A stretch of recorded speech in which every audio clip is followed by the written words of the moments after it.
A hot air balloon crash in New Mexico last weekend killed 5 people. That has family members of the victims of the 2016 balloon crash in Central Texas renewing calls on federal regulators for better safety guidelines.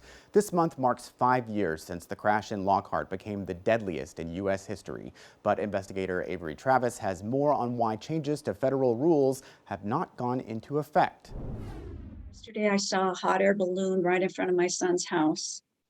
And on the hot air balloon, it said bucket list. You know, that was on my daughter's bucket list. Patricia Morgan remembers her daughter and granddaughter as the daredevils of the family. The reason the two climbed on board a hot air balloon in Lockhart on a July day in 2016. It's no longer the same. The women became 2 of the victims in the deadliest hot air balloon crash in U.S. history. The National Transportation Safety Board ruled the pilot of that balloon was as impaired as a drunk driver. This prompted Morgan to join forces with federal lawmakers, passing legislation back in 2018 to require medical exams for these pilots. The FAA has delayed and delayed, even after the law, which I thought was explicit. They now claim they need a regulation before they can do anything. Congressman Lloyd Doggett says last he heard, the Federal Aviation Administration plans to start the rulemaking process, but not until this November. When we started first working and looking into this, we realized that the FAA was slow. John Cyrier represents Lockhart in the state legislature.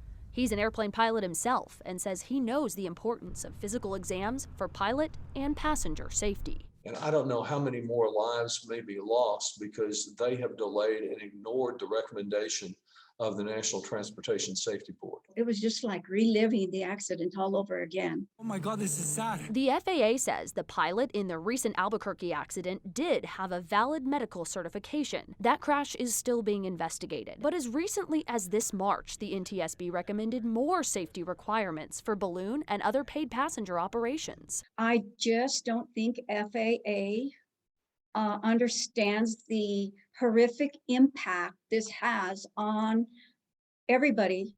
Avery Travis for State of Texas.